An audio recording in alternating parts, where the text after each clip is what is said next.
Test, test.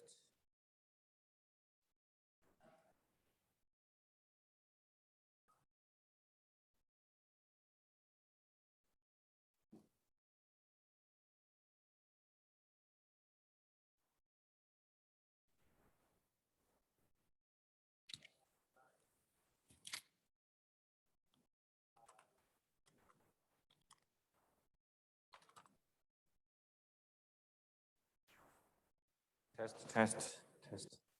Thank you.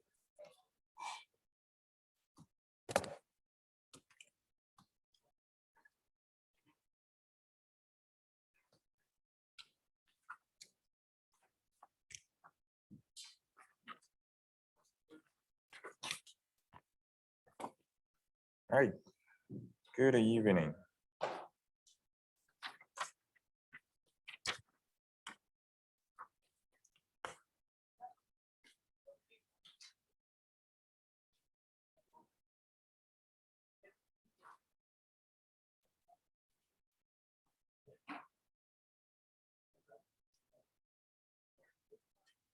Yeah, let's get started. So let's continue on a partial derivative.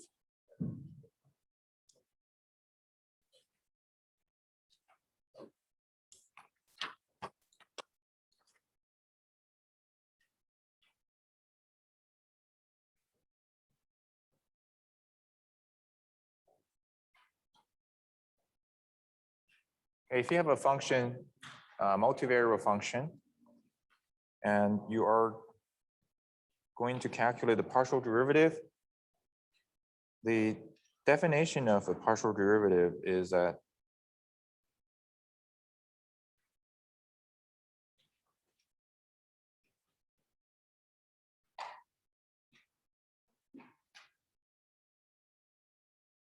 so I'll just try one of these.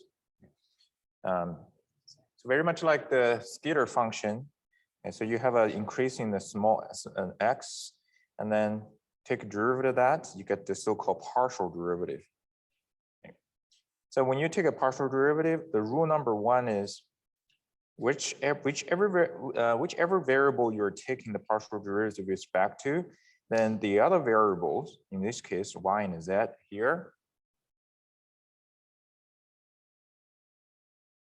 you will consider them as temporary as a constant. And then the derivative technique is exactly the same as you have done for a single variable function. Okay, so that this one you have to constantly remind yourself, which variable is being currently considered as a variable and which variable being currently considered as a constant. Because your mind typically will try to play trick on you, okay? Especially if you have a very long and complicated expression. So we started an example, we didn't quite finish, so let's continue on that example. We use a function of two variables as an illustration. Okay, so f of x equal to tan inverse, so arctan of y over x. And we want to prove that this equation here is add up to 0. And this equation is a second order partial differential equation. So in the other course, we're learning linear differential equation. So this one is actually called partial differential equation. Okay. So we're going to have to calculate the two second order partial derivative. And this partial derivative involve two consecutive first order.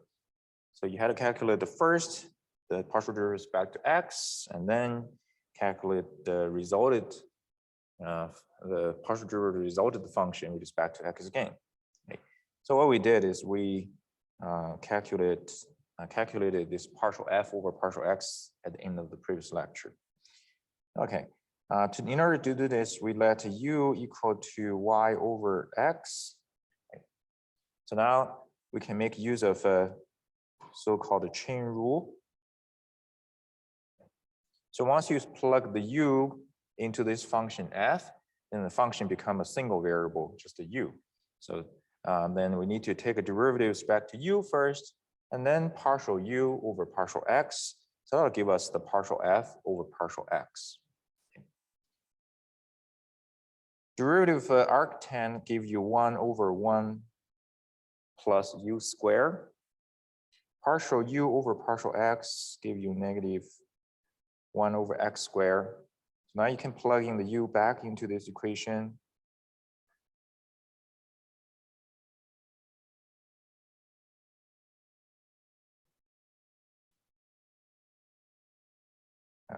I missed the y here.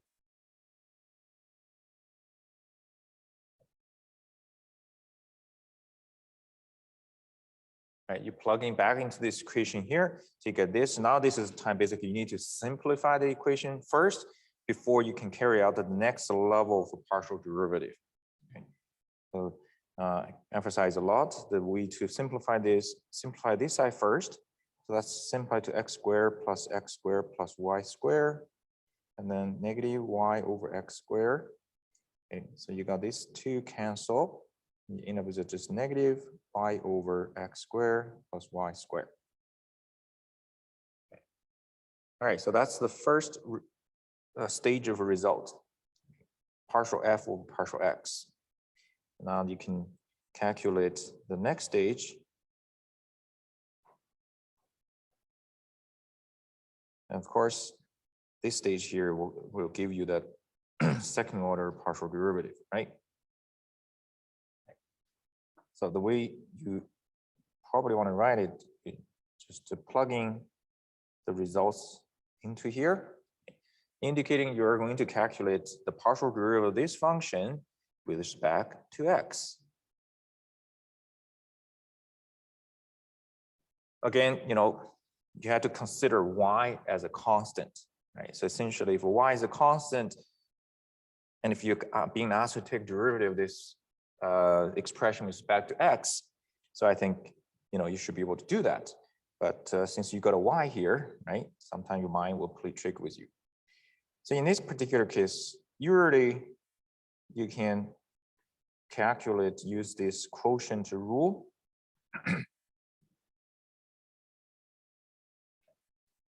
So you just have to know exactly which one is u, which one is y, which one is v. Okay. So the negative signs, you can certainly take a negative sign out of this, out of the signal, out of the brackets there. Okay, so take it out of the bracket.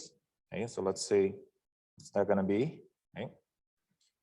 So u is y and v is x squared plus y squared. Right. And according to the rule here, bottom become x squared plus y squared squared.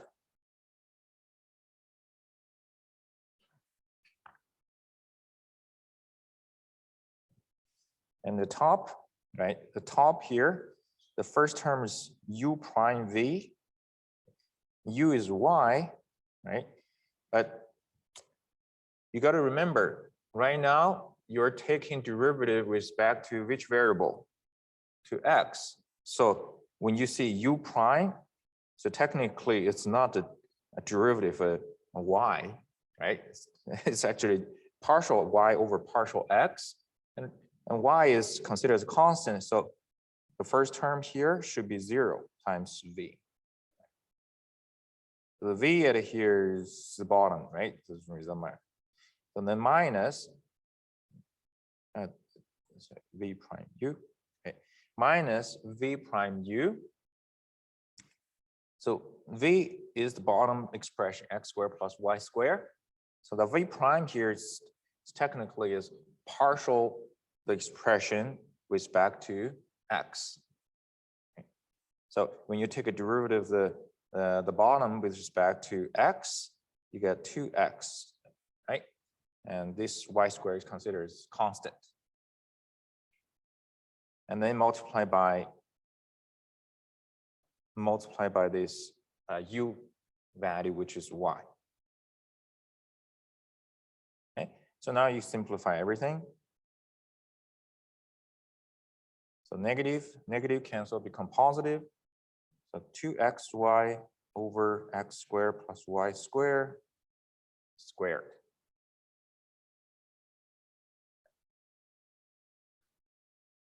Okay, so if you put a y as a constant, then I think you should be okay, right? But it's just basically sometimes if your mind isn't playing trick too much with you, then you can temporarily replace y with a constant, but then you have to replace it back. Okay, so this gives us the first term of this partial differential equation, and you can certainly calculate the second term with exactly the same procedures as we did over here. Okay. Because the question is about a proof, so I'm going to leave that as an exercise for you. So similarly, you can get partial f partial y squared. Of course, it's going to be the negative of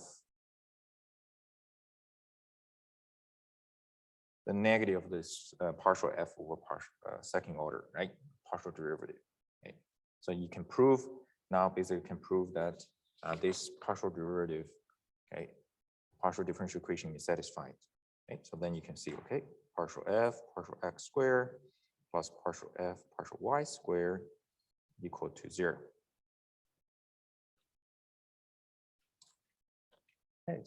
So bottom line is always tell yourself, okay, which variable is being treated as a constant, okay, in the current question. So this partial differential equation, so this is called a partial differential equation. I'm going to call it PDE.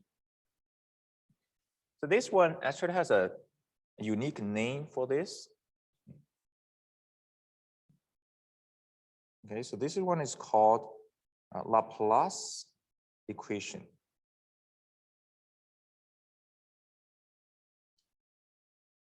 It's a fairly important partial differential equation that you can actually use in fluid or in heat transfer for to understand some basic understanding of a physical phenomena. Okay, so this is a second order equation. If you have function of 3 variables, then you just add one more term, partial f squared over partial z squared. Okay? But overall, this is called Laplace equation. Any function f of x, y, okay, satisfies this equation. Okay. If you have any function that satisfies this equation, it's called a harmonic function.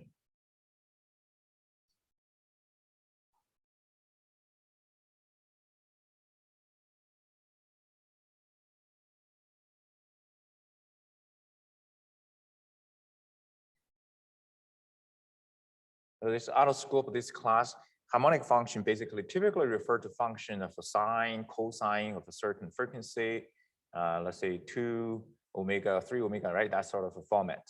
Okay, and that would be basically a solution of this partial differential equation. And this function, this equation right here, sometimes can be simplified by introducing a new symbol. See, we define an operator called inverted, basically use this operator here. It's a inverted triangle. Okay, it's an inverted triangle to the power 2. And this inverted triangle here is defined as, to the power 2 is defined as partial this plus partial this. Okay, it's an operator. So what this means basically is if you apply this operator in front of any other function of 2 variables, then you plug in the f into here and here, right? And you're creating this left side of the Laplace equation here. So that operator here, this operator is called Laplacian operator. Right, so now we're dealing with a lot of operator concept. I mean, d over dx right? This is an operator, right? As simple as this derivative is an operator, right? So I'm not sure if I mentioned this or not. You notice the writing of this inverted triangle symbol at here. I probably have mentioned this. This one here, and this is basically an operator called del, or sometimes it's also called a nebula. Okay, it's a Greek letter. This guy itself is defined as it's actually operator, but it's a vector operator.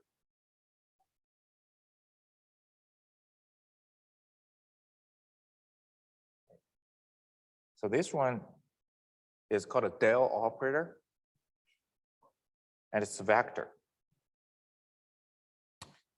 So bottom line is, if you recall in the first lecture of this class, and I mentioned about the journey of a calculus. So you go from the straight D to the partial D, and then from partial D, you go to basically this del operator. So in this class, right, we've introduced both of this, and basically your journey of calculus as an engineering undergraduate student pretty much finished in this class. And when you see this, right, that's the end of your journey. Well, not today. So there's more to how we use this.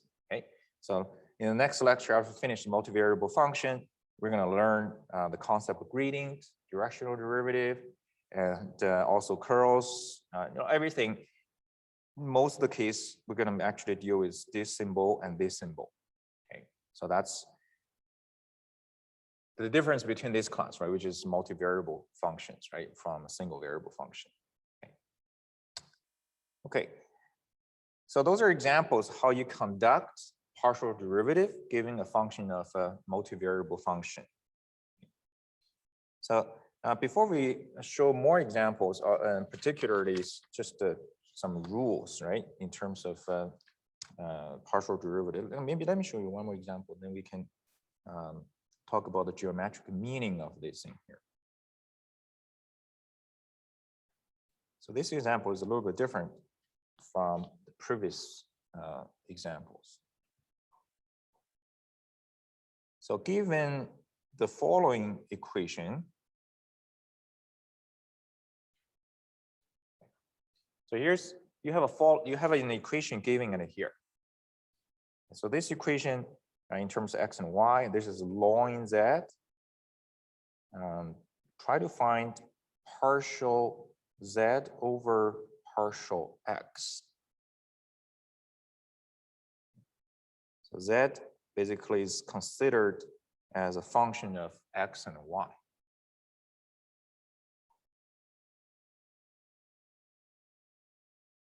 Okay. So what would be the difference between this example and the previous example? Is that in the previous example, right, when we do partial derivative, you have the z, basically this is z. You have the z given specifically. Right? So you remember, what do we call this kind of function? This is called explicit function.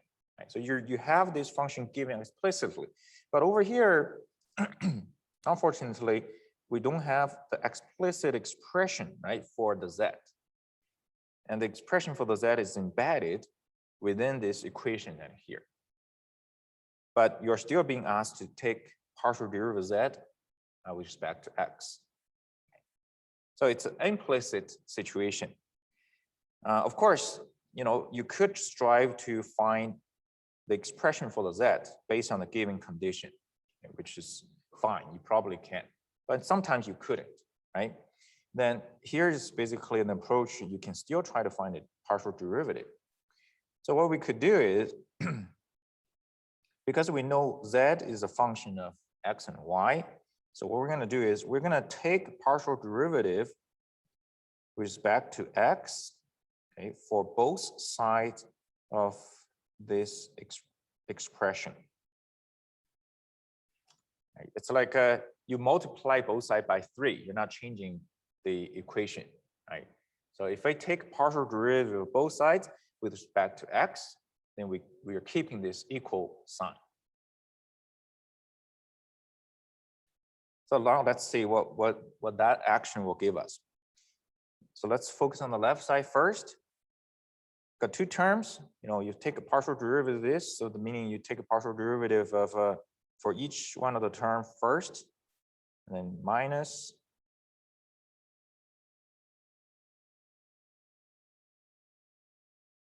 And then this here.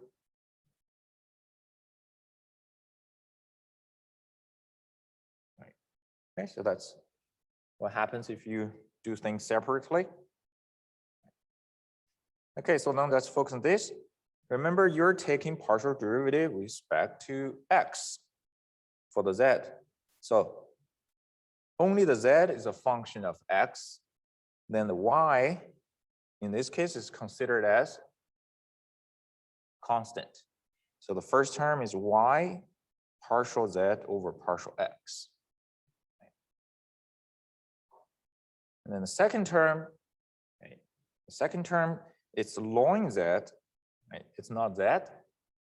So technically, right, if you let the u equal to this, then you get a du over dz first, and then partial z over partial x. So what do you get? You get 1 over z, and then partial z over partial x. So very much like taking function, if this is function scalar, then it's 1 over z dz over dx, right?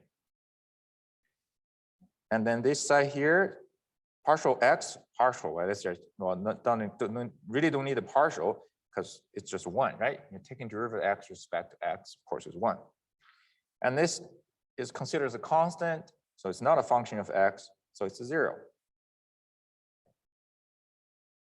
Okay, so this way now you have a common factor on the right side, on the left side. So the partial z over partial x, so y minus 1 over z equal to 1. So finally, you can solve for partial z over partial x, which is what we're looking for. And that gives us z over yz minus 1. Okay. Even the answer is still a little bit different from typical answers, because the answer has the z, right, in the result, but we don't know what the z. We don't have the exact explicit expression for z in terms of x and y, but which is fine. This is basically what you get. Okay. So that's an example of how you can calculate this partial derivative, how you could calculate partial derivative, get the partial derivative, right, given an implicit situation. So, not necessarily this will work all the time, right? It just at least this is one approach.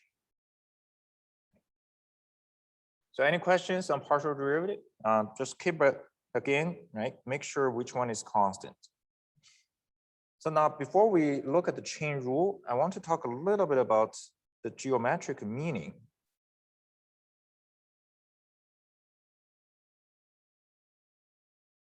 of a partial derivative.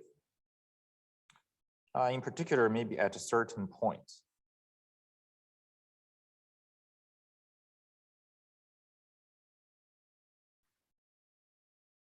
So I think, geometric meaning usually will help you to understand in a more in depth of a manner of how this actually mathematical formula really presented to you, right? Now, before we start, if you recall, if I have a function single variable, then if you take this derivative, I think we all know, right? This gives us the slope for y equal to f of x, okay, at a certain point. So that gives you the slope, the derivative gives you the slope. Okay. So now the question is, what does the partial derivative give us? I mean, I wrote it down partial f of partial x. So we could easily extend the same geometric meaning to partial f over partial y, right? Okay.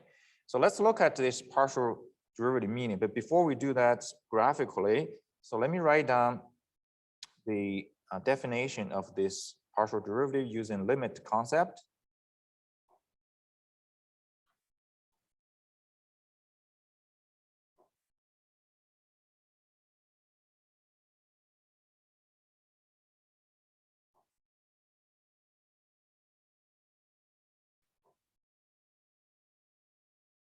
Okay, so that's the definition of a partial derivative at a certain point, and specifically a certain point.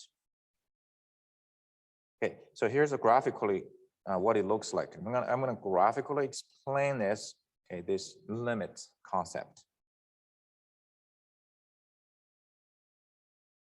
So let's create ourselves coordinate system, and then because we're dealing with this multivariable function z equal to f of x, y, then I'm going to draw myself then a general surface. So let's say this is a surface, okay, z equal to f of x, y. And you can always graph that using certain computer tool. Okay. So now let's go back to the limit concept. Okay, so the derivative definition. So if you look at the derivative definition, basically you are at a certain point x naught, y naught. Okay, so let's pick that point, x naught, y naught.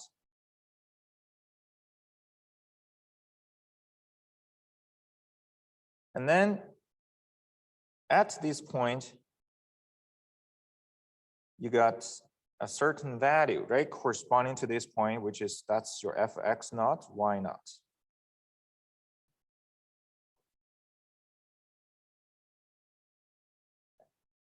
And now, according to the definition, you increase the x naught just a little bit, delta x. But y naught is being kept as it is. So there's no increase, no change in the coordinates for the y naught, for the y. There's a little bit change in the x. Okay, so this is the action, right? So here's x naught, y naught. What's the action? You keep the y naught as it is, and you increase the x naught by delta x. So if you keep y naught as it, where is y naught? So this is y naught here, right? So you're not changing y naught. So basically, technically, which direction you're moving? You're changing in the x-axis direction, right? So if you consider yourself, you have a person standing right here, then the next moment, this person probably will move to this location now, right? So this location, so let me maybe a little bit more here, just give myself a little space.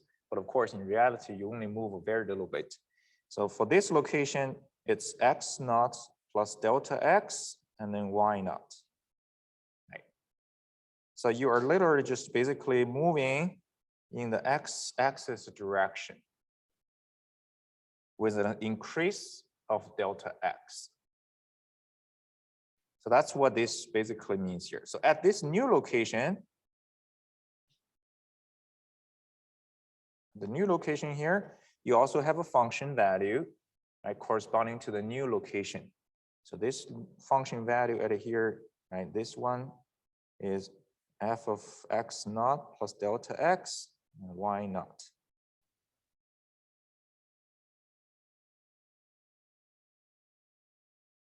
Okay, good. Okay. All right. So now I want you also to, before we do the next step here, right? So let's consider a continuous motion. So let's say, doesn't really matter you start here. Maybe you can even start anywhere along this line here. So basically, what I'm going to draw is I'm going to draw the green line here. Okay, you see this line here, right? So this line basically equal to y naught. Okay. So let's say if you consider this little guy here starting from anywhere on the line, so they start to walk. Okay, start to walk along this green line. So in this case, I draw 2 points, right? You know, for this person, draw 2 points. But of course, if you draw for any point, for anywhere, you draw a point on the surface. So what would that produce? So you would produce a curve, right? You would produce a curve. And this curve corresponds to the motion of the point of the moving point, okay, along this y equal to y naught. Or you can also see it differently. See, how about if I consider this line here as a plane? So elongate this line, okay, and to the top and the bottom, you got a plane, right? Then the black plane will intersect this surface to produce this black curve. And this curve essentially is the curve tracked out while you're walking along this line here. Okay, so that's sort of inherently how it's working here, right? Yeah. And these two particular points, f of x naught y naught and f of x naught plus delta x y naught, they are on this black curve. Okay? Yeah. So then the limit concept here, okay, for this partial derivative, and the limit concept for the partial derivative, what it actually basically gives is, right, it basically, remember right now the limit is you're reducing delta x to 0. Okay, so basically this point is getting infinitely close to f of x naught y naught. So the limit here, which produce the partial derivative, as you can clearly see, what does it produce? It basically produce what? Produce a slope value at this point here.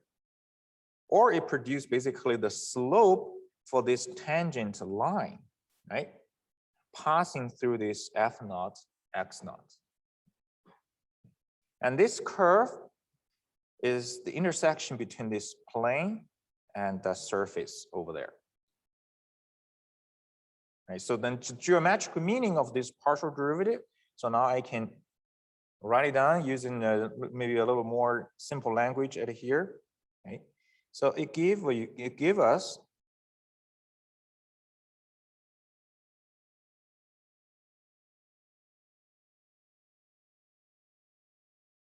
the slope of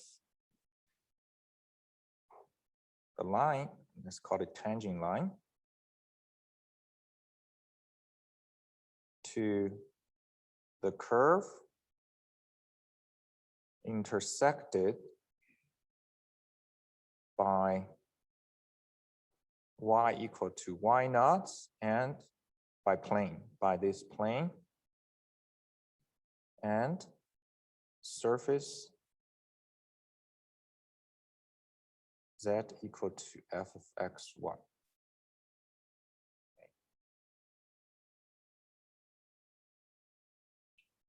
All right, so again, if you think back of a function single variable give you a slope concept, and partial derivative, right, also give you a slope concept.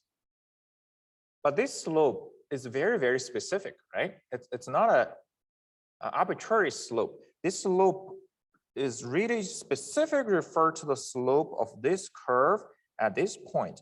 And this curve is intersection between the surface and y equal to y naught.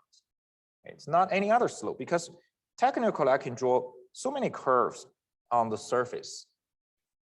And then you can create a slope of each one of the curve at a different location, right? So imagine if you have a down ramp, right? So you can walk this way, you can walk that way, you can walk this way, right? For each direction you walk in, you create a different slope. So the partial derivative here refer to that very, very specific slope, which is what I wrote here. Okay. The reason I'm being very specific because we're going to cover the next topics. There's a so-called directional derivative, and that's actually a much more general concept of slope. So to what direction you're walking, you get a slope. Yes.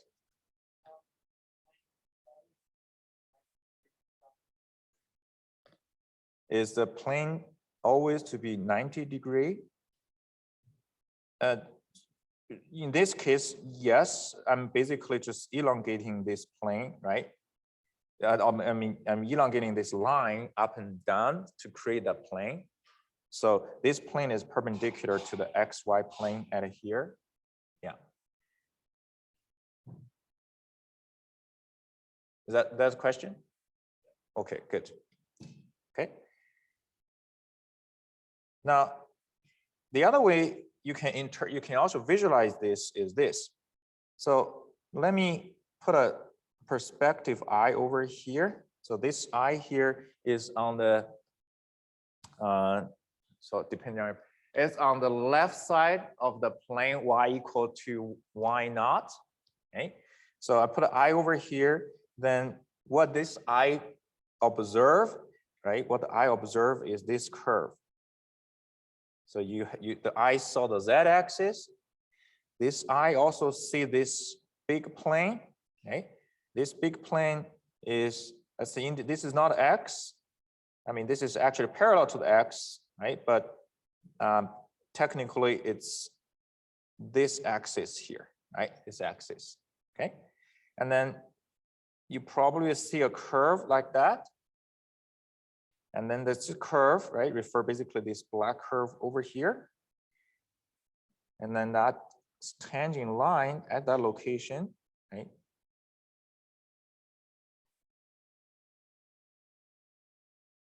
is this.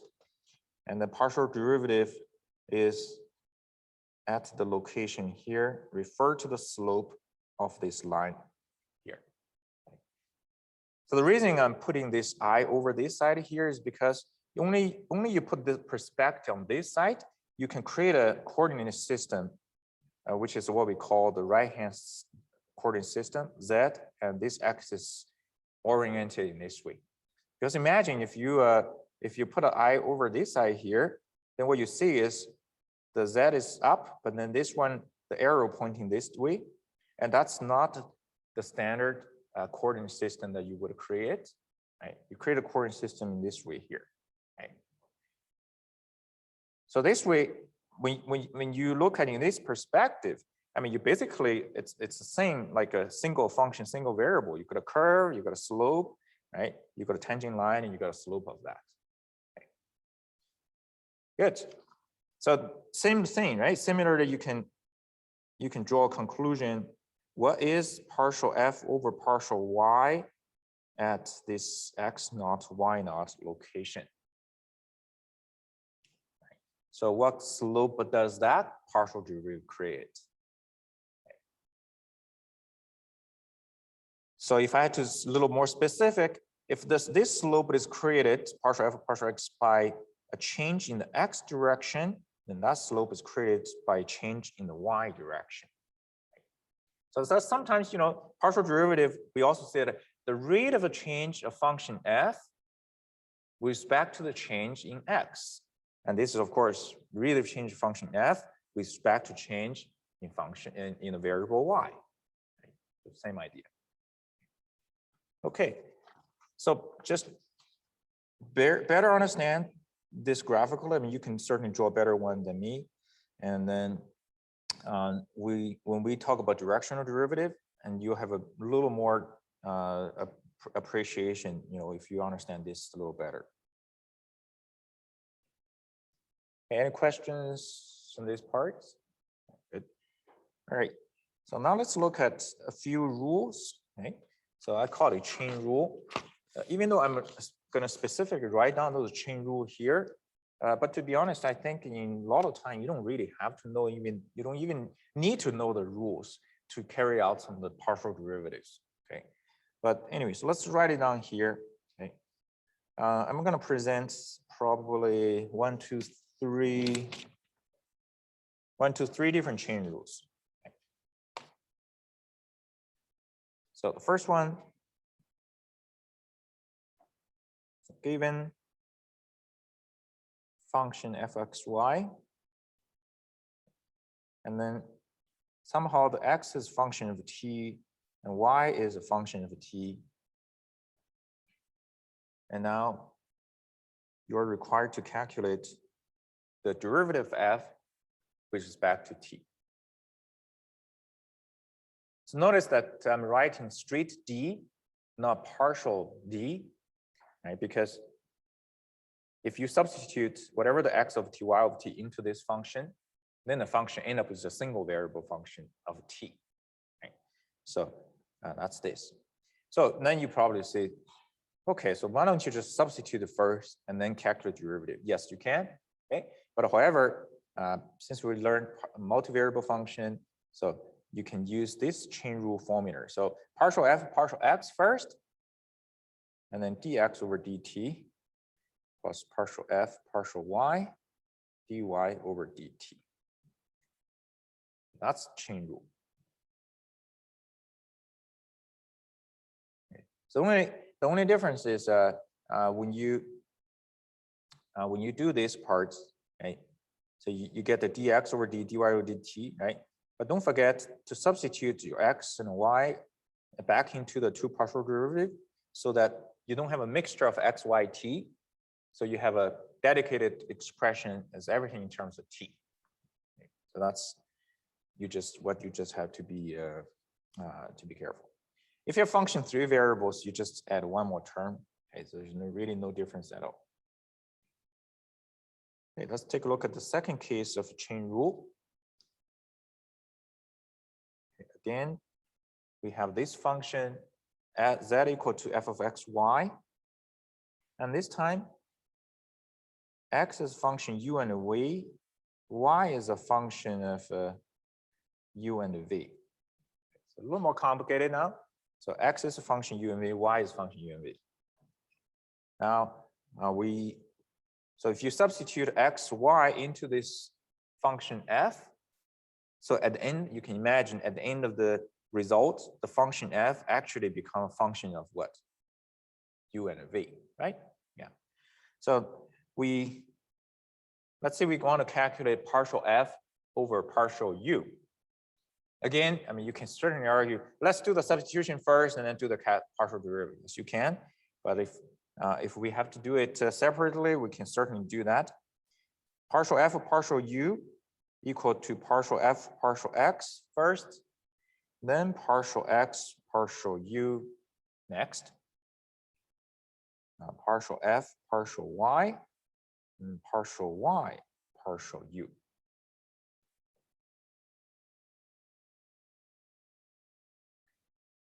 So that's the second type of chain rule. Okay? And you can write, if you're required to calculate partial f partial v, so very slight change.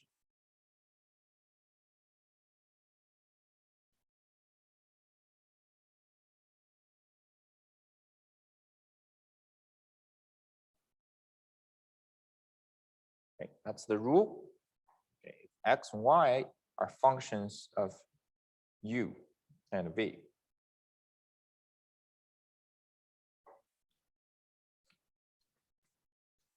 Okay. Now, I need to point out one little thing at here, which is particular when you look at these two expressions here. Okay, you might be tempted to do one thing. When you look at this term, for example, you got a partial f partial x, you got a partial x partial u. So what are you tempted to do? You probably want to try to do this, right? Because they're the same, it looks like. One is on the numerator, one's on the denominator. Okay. Now, if you do that, then that's terribly wrong. So the reason, right? You might actually have all the reason to do it because I think, for example, if I have a function, single variable, and x is a function of t. So if I need to take a partial derivative df over dt, chain rule means df over dx first and then dx over dt, right? Yeah. And in that case, you actually can cancel this, right? When you cancel this, mathematically makes sense. df over dt equal to df over dt, right? Yeah. That's correct. This is correct, but not here, okay? Not here. The reason is because, okay, so I'm going to comment here. This partial u, first of all, partial u is different from, okay, du symbol. So you write a partial u only because u can be a multivariable function. And you write it as a du only because u is a function single variable, right? That's how you can actually write the d in front of the u. Right? And if you remember, the d here is called a differential. Okay, the differential quantity. So even though it's a differential quantity, it's an infinitesimal small quantity, basically. Okay. So that quantity technically is still possible to exist, infinitesimal small, right? Yeah. So du is a quantity that exists. That's why you can, if you have a d some variable, you could actually cancel it. But partial u is different. Okay, so partial u, partial, okay, actually does not exist by itself.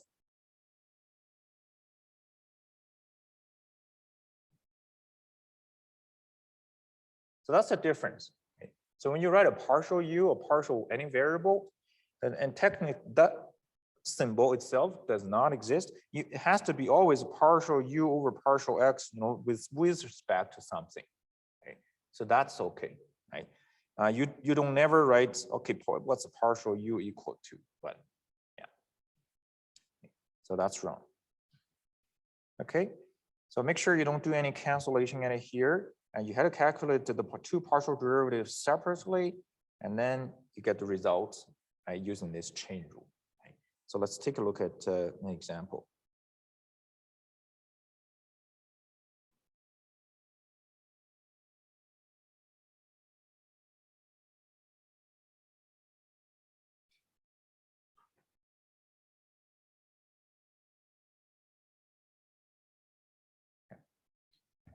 So let's say you have a function, two variable, and you got x is in terms r and theta, y is also in terms r and theta.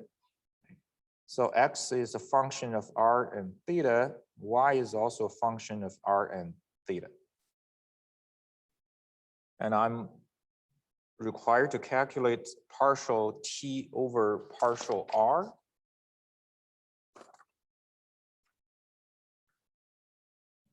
So we're going to learn this quite soon here.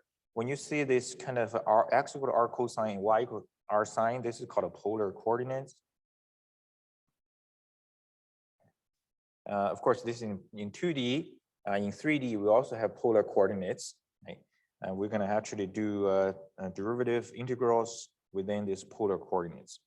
Okay. So technically, you can substitute x and y into this expression first. Then you end up with the function purely in terms of r and theta. Then you can calculate the partial derivatives. Okay, so that's perfect. Okay, but we can certainly use the chain rule formula here to do exactly the same thing. So I'm going to calculate partial t over partial x first, partial x, partial r, partial t, partial y, and then partial y, partial r. So that's an application of the chain rule formula. Okay, so let's do the partial derivatives. What is partial t over partial x? You consider y as a constant. You get 3x squared minus y.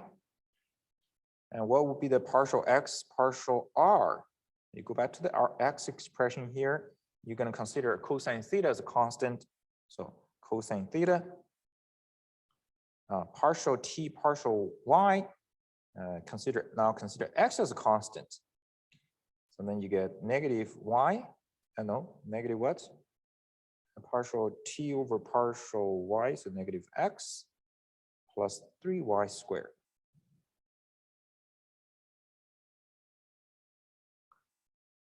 And then partial y over partial r, which is right over here, so sine theta. Okay, as a constant. So always remind yourself, right? What is considered as a constant right now, right? And then do the proper calculation. So you don't stop here, right? You don't stop here. You have to substitute your x and y into this expression here to give you a final result. It's all in r and theta. So 3r squared cosine theta squared minus r sine theta cosine theta negative r cosine theta plus 3r squared sine theta squared, okay, sine theta. there's not much you can simplify this expression at here. Actually, you can just probably just write it as it is. That's it. That's enough. Sometimes you can make use of a trig identity to have a further simplification, but not in this question particularly. Okay. Because you can multiply into it, I don't think you can do much of a simplification. Okay. I want you to practice yourself. What will be the partial t over partial theta using the same chain rule?